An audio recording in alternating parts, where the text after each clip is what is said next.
हमनी के संस्कृति, हमनी के संस्कार सदा रहे हमनी के साथ। भारत के महान ग्रंथ और काव्य सब के संपूर्ण संकलन सब्सक्राइब करें तिलक।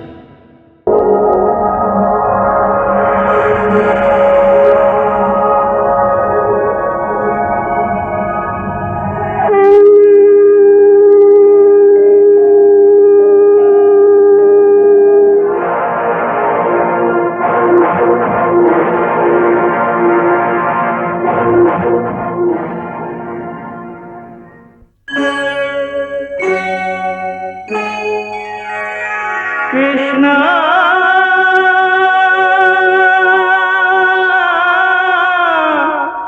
कृष्णा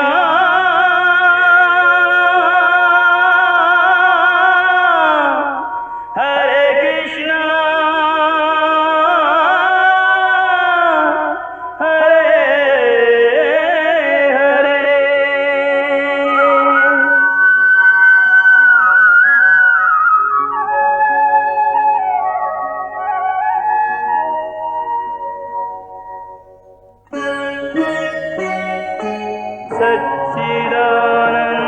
सच्चिदानन्दरूपाय विश्वोत्पत्त्यादिहेतवे तापत्रयविनाशाय श्रीकृष्णाय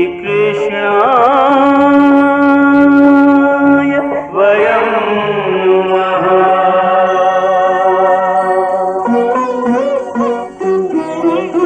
श्रीकृष्ण गोविंद हरे मुरारे, हे नाथ नारायण वासुदेव। हरे कृष्ण राधे कृष्ण कृष्ण हरे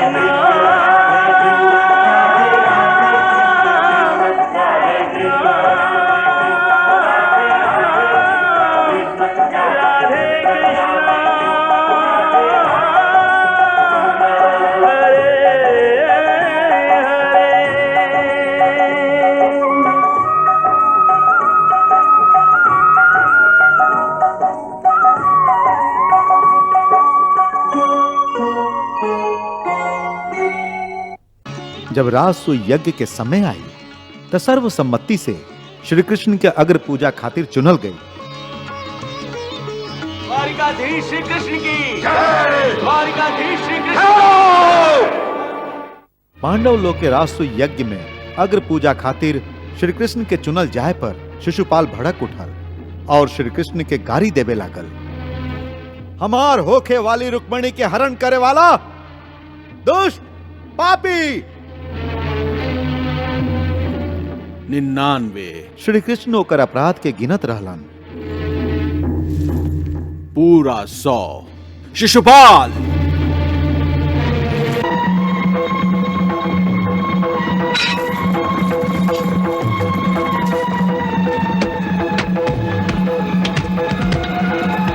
तब भरल सभा में एगो अद्भुत चमत्कार भइल। शिशुपाल के मृत शरीर से भगवान विष्णु के जय नाम के पार्षद प्रकट भइल। जय के 4 गो भुजा रहे। कहे कि वैकुंठ धाम में भगवान के सभे पार्षद चतुर्भुज रूप में ही होखेलन। फिर जय के वैकुंठ ले जाए खातिर एगो दिव्य विमान उतरल और वो वैकुंठ की ओरी चल दिहलन। रास्ता में स्वर्ग लोक के सीमा पर उनका देवर्षि नारद मिल गईलन, जो उनका बतौलन कि आज 3 जन्म के बाद उनका सनत और सनंदन के श्राप से मुक्ति मिलल है। मुनिराज, कृपया ये तो बताएं कि कौन सा श्राप से आज हमके मुक्ति मिलल है। तो के कुछ याद नहीं खे? ना। उनका वो कथा सुनैलन कि कैसे वो चारों ब्राह्मण कुमारन के वैकुंठ के 7वां द्वार के अंदर जाए से रोकले रहन।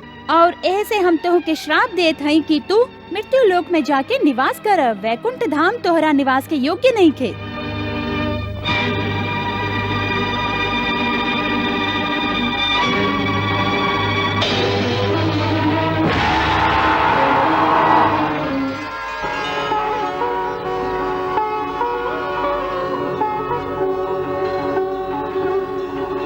प्रणाम सनातन ऋषिवर लोग। प्रणाम त्रिलोकीनाथ। आप लोगन के चरण धूरी से हमार गोलोक पवित्र हो गए हम महात्मन। हे अनंतानंद, हम आपके ही दर्शन खातिर आयल रही। बाकी आपके ही पार्षद हमके आपके दर्शन से रोक के हमार अनादर करत रहन। अनादर? वो भी आप जैसन सनातन ऋषियन के? असंभव। प्रभु, घमंड त असंभव के भी संभव कर देला। आपके ई घमंडी पार्षद हम लोग के आपके द्वार पर रोक के ठाड़ रहन। ऐसे हम ओकरा के श्राप दे दिले हैं कि ई मृत्यु लोक में चल जाए। शराब दे देली? वो तो ठीक है, बाकी हम एकर दृष्टता खातिर आपसे क्षमा मांगत हैं। प्रभु, आप हमरा से क्षमा मांग रहल हैं, बाकी काहे? काहे कि शास्त्र कहेला कि आपन सेवक के पाप के अपयश ओकर स्वामी के भी भोगे के पड़ेला। ऐसे आपन सेवक के अपराध खातिर हम आपसे क्षमा मांगत हैं। प्रभु, आप हमके और लज्जित मत करी। हमरा अंदर क्रोध के विकार उत्पन्न भइल रहे, एकरा खातिर हम पहले से ही लज्जित हैं। आप हमार ए दोष खातिर हमके क्षमा करी। हम ब्राह्मण लोग के भी क्रोध ना करे के चाहत रहे महाप्रभु। एकरा खातिर हमके भी दंड दे सकत हैं दीनानाथ। महात्मन, हमरा यहाँ केहू के दंड ना दिहल जाला। ई हमार प्रिय पार्षद जे बाणन, इनकर श्राप के समय यदि आप निश्चित कर दें तो इनका पर बहुत कृपा हुई। धन्य है दया निधान, आपके विनम्रता तो हमार मन जीत लेले है। आपके दर्शन में हम लोग के 3 क्षण की देरी भइल है। ऐसे ई पार्षदन के 3 जन्म तक मृत्यु लोक में रहे के होई। एकरा बाद ई मुक्त होके फिर वैकुंठ धाम में आ जाई हैं। और ई जे तीसर पार्षद सुनंद है, जे द्वार के पास ठाड़ है, ओकरा खातिर का आज्ञा है? प्रभु, ई मौन रहे के जय और विजय की बातचीत सुनलस और कौनो विरोध ना कैलस। ई एकर अपराध है। ऐसे एकरा भी मृत्यु लोक में जाए के होई। बाकी ई हर जन्म में आपके सेवक बनके आपके ही यशोगान गावत रही। ब्राह्मण लोग के वचन हमार ही वचन है, जे हमेशा सत्य है, और जे सत्य है उहे शिव है, और जे शिव है उहे सुंदर है।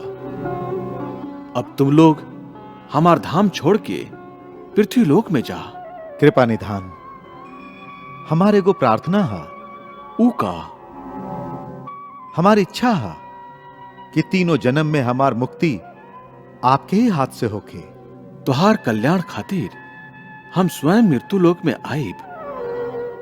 तू हमार प्रिय पार्षद बाड़ा, ऐसे तुहार मुक्ति भी हमरे हाथ से होई। जय और विजय तू दोनों पृथ्वी लोक में जाके महात्मा कश्यप और उनकर पत्नी दीति के गर्भ में प्रवेश करबा, और सुनंद कुछ समय के बाद तुम्हारा पास आई हैं। जैसन आपकी आज्ञा प्रभु।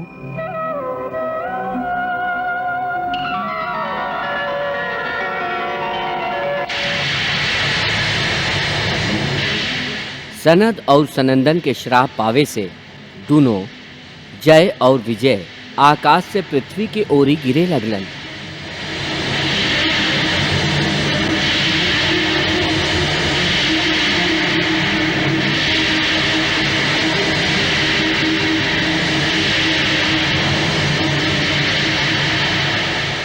वैकुंठ से पतन के बाद तू दोनों के जन्म हिरणाक्ष और हिरण्यकश्यप के रूप में भइल। दोनों भाई परम बलशाली रहन। सत्ता के अहंकार में ऊ ई सोचलस कि पृथ्वी पर मनुष्य यज्ञ आदि के द्वारा भगवान के जे पूजा करेलन ओकरा बंद करावे के चाहिए। हिरणाक्ष श्री नारायण के पूजा बंद करावे खातिर आकाश से पृथ्वी के चोरा के समुद्र के नीचे छुपा देहलस।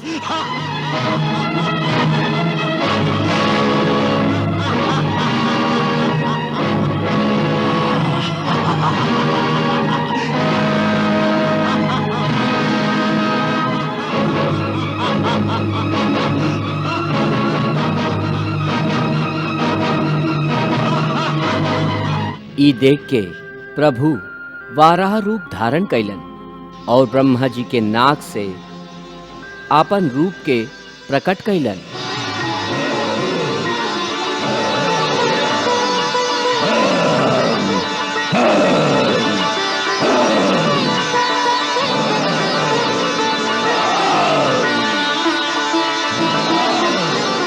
समुद्र के अंदर ओकरा संगे युद्ध कैलन।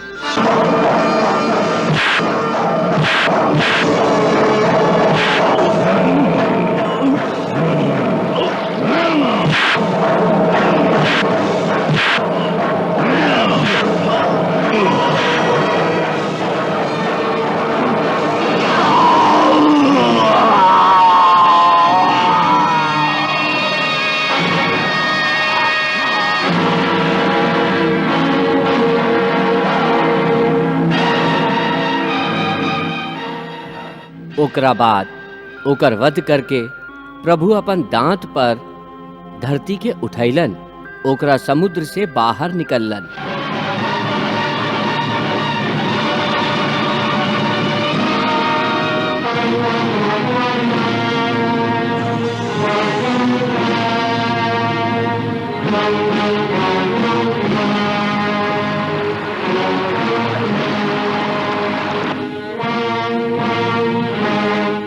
भाई के वध होखे से हिरण्यकश्यप बहुत क्षुब्ध भइल।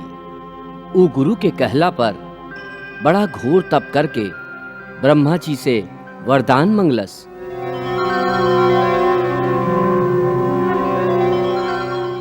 हे दैत्य शिरोमणि, मृत्यु लोक के प्राणी लोक खातिर हम अमर लोक के प्राणी लोक के दर्शन कबो निष्फल ना हो सकेला।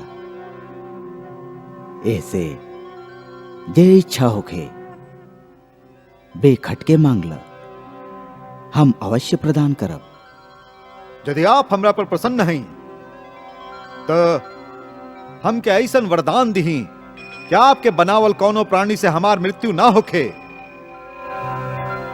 न मनुष्य से, न पशु से, न दैत्य से, न देवता से, न भीतर मरी न बाहर मरी, न दिन में न रात में, न अस्त्र से न शस्त्र से, न पृथ्वी पर न आकाश में युद्ध में केहू भी हमार सामना न कर सके। आपके बनावल सगरे प्राणी के हम एकमात्र सम्राट हैं। इंद्र आदि लोक पालन में जैसन महिमा आपके है वैसने प्रतिष्ठा हमार भी हो जाए। हम क्या ऐसन वरदान दी भगवान, हम क्या ऐसने वरदान चाहिए। बेटा, तू जे वर हमरा से मांग रहल बाड़ा ऊ जीव खातिर बहुत दुर्लभ है। बाकी हमार गुरु शुक्राचार्य कहले रहन कि ऐसन कठिन तपस्या के बाद कौनो भी वरदान दुर्लभ ना होला। का वो झूठ आश्वासन रहे या हम क्या और तपस्या करे के होई? और तपस्या के आवश्यकता नहीं खे। गुरु शुक्राचार्य साचे कहले रहन, ऐसन कठिन तपस्या ना तो पहले केहू कैले रहे ना आगे केहू करी। हे दैत्यराज, जे वर तू हमरा से मांगत तारा वो दुर्लभ होखे पर भी हम पूरा तरह से आपके प्रदान करत हैं। एह तरह ब्रह्मा से वरदान पाके हिरण्यकश्यप स्वयं भगवान होके के घोषणा कर देहलस और ये आज्ञा देहलस कि सब ओकर पूजा करे। ओकर डर से सगरे सृष्टि ओकर पूजा करे लागल। बाकी ओकर आपन बेटा बालक प्रहलाद पिता के भगवान मानल स्वीकार न कैलस और श्री हरि के पूजा करत रहल। भगवते वासुदेवाय। ओम नमो भगवते वासुदेवाय। हिरण्यकश्यप क्रोध में आके कई तरह से ओकर हत्या करावे के कोशिश कैलस। दैत्य लोग,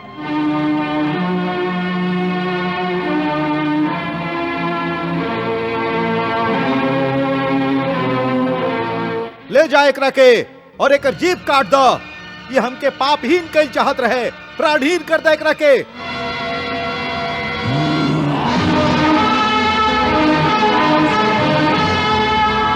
ओम नमो भगवते वासुदेवाय।